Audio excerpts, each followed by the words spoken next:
Hi there everyone, it's Joe again, and I'm just here to bring you another card of the week for Final Fantasy TCG, and this particular card is a bit different to all of the card of the weeks we've had before, and that's because it is a monster card, which is a brand new mechanic being brought into Opus 4, and it's Dragon. Now Dragon, I will quickly go over what the card says first, is a 2 CP monster card that has Lightning, put Dragon into the break zone to choose a monster of cost 4 or less and break it, and then 1 and a Lightning, put Dragon into the break zone to choose a forward of cost 4 or less and break it. Now, before I go into the card itself, it's important to explain what a monster card actually is.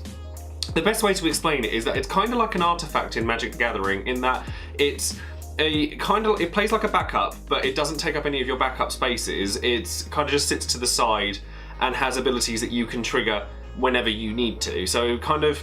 think about it as something that just sits to the side and you use it as and when you need to. So it's not a forward because it doesn't have power, and it's not a backup because you can't dull it to generate CP, and it doesn't take up any of your backup slots. So it's useful in a different way.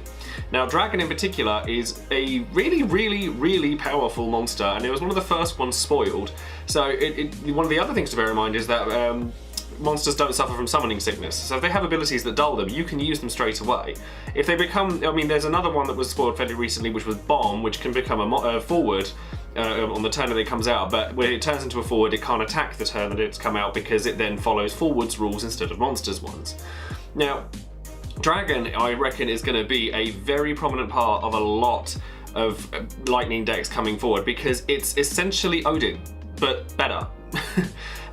It's Odin in the sense that you can break anything that costs 4 or less for forward, but it kind of adds up to the same cost as Odin, but you can use it, you can play it down early and then wait until you need it. It also has the versatility of being able to break other monsters. Honestly, I believe that this card is going to see at least a one-off copy in most Lightning decks, just because of its versatility and the fact of the things that it targets is so widespread. It's just a very strong card, and I really look forward to looking to see what other monster cards come out of the woodwork with Opus 4. I can't imagine there's going to be a huge number of them because it's the first set that has them in it, and it'll probably have maybe 2 or 3 of each different element, and we'll see how that goes from there. But with Dragon in particular, I would normally with a card of the week go over whether I think it's going to see play in a certain deck archetype or anything like that, but with Dragon, honestly, I don't see how it won't see play in most Lightning decks, just because it kills other monsters for what is essentially 3, and it kills other forwards in the same way that Odin would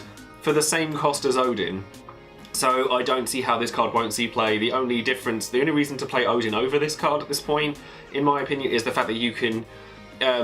use it from your hand during your opponent's turn, but whereas with Dragon you have to play it in your turn and then use it in your opponent's turn if you want to use it in theirs. But you can still play it and use it in the same way in your turn, and Legendary Lightning can search up Odin and can't search up Dragon. Whether there's any sort of monster searches in the set